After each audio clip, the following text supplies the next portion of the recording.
চলে এলাম বন্ধুরা মিনি ব্লগ নিয়ে। দেখো সকালবেলা শুরু হলো আমার চা আর ব্রেকফাস্ট দিয়ে। তারপর আমি রান্নাটা সেরে করলাম, ঝপ করে রান্নাটা সেরেই নিলাম।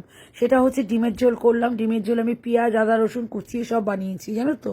সাথে ছিল হচ্ছে আজকে মারাঠি লাউ, আর ছিল হচ্ছে ভেন্ডি ভাজা। এই তো রান্না আছে সিম্পল। তারপর খাওয়া দাওয়া করে একটু আড্ডা দিতে বেরিয়ে গেলাম বন্ধুর সাথে। কোথায় যাব? একটু সিনেমা দেখতে গেলাম। সিনেমা দেখলাম হচ্ছে নার্সিমা। নার্সিমাটা ভালো লেগেছে, খুবই ভালো লেগেছে, এনজয়ও করলাম বইটা। বাচ্চাদের বই কিন্তু, মানে বাচ্চারা দেখে মজা পাবে। বাচ্চাদের বই বলবো না, বড়রাও দেখতে পারবে, কিন্তু খুব মজা পাবে বাচ্চারাও। ভালো লাগবে বাচ্চাদের, আমারও ভালো লেগেছে। যাই হোক, বইটা আমি তো দেখে খুবই মজা পেয়েছি।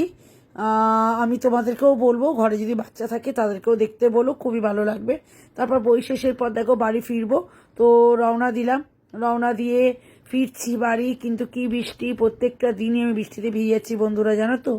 এবার আরও ঠান্ডা লাগবে দেখো। তো ভিডিওটা ভালো লাগলে শেয়ার করতে ভুলো না বন্ধু।